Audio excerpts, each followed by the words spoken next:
நாங்க கூப்பிட்டோமா, வேற யார் கூப்பிட்டாங்க ஒரு கேள்வி கேட்டிருந்தீங்க.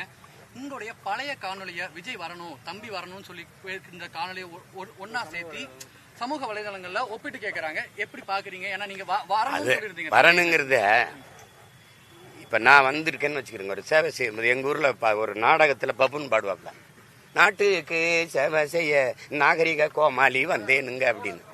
நீங்க மக்களுக்கு சேவை செய்ய வரும்போது சேவை செய்ய வந்தேன்னு இருக்கணும். நீங்க உயர்ந்த இடத்துல நடிச்சுக்கிட்டு இருந்தீங்க, உங்களுக்கு ஒரு சந்தை மதிப்பு இருக்கு, உங்களுக்கு இது இருக்கு, வியாபாரம் இருக்குன்னு தெரியுது.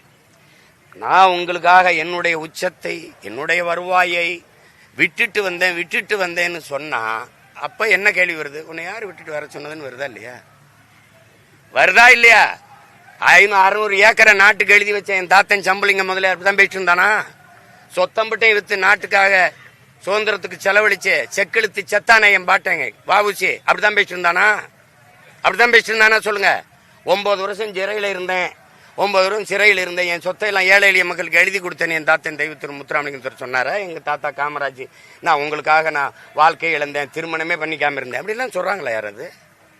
திமுக யாரு? அண்ணா தோற்றுவித்தது. அதை ஒழிக்கணும்னு நினைக்கிறோம். திராவிட கட்சி ஊழல்ல ஊறி தலைச்ச ஒரு கேடுகட்ட ஆட்சி கட்சி, அதை ஒழிக்கணும்னு நினைக்கிறோம். இந்த பக்கம் இந்த அதிமுக, இதை தொடங்கினவர் யாரு சொல்லுங்க? எம்ஜிஆர். இது ரெண்டு தனித்தனியா இருக்கு. ரெண்டையும் எடுத்து சண்டை போட்டுக்கணும், ரெண்டையும் ஒட்டி ஒன்னா கொண்டு வந்தா கோவரமா நீங்க சொல்லுங்க. இதை எழுத்தாயா ரொம்ப நாளா சண்டை போட்டுக்கிட்டு இருக்கோம். அப்புறம் இந்த பக்கம் அண்ணா, இந்த பக்கம் எம்ஜிஆர், நடுவால நீன்னா முதல்ல இவனை போடுறான்னு தானே வரும். ஏப்பா நீ அந்த பக்கம் ஒரு கட்சி வச்சிருக்கிறாரு, அவரை ஒழிக்கணும்ன்ற திமுகவை தொடங்கினவரை தூக்கிட்டு வரப்பல.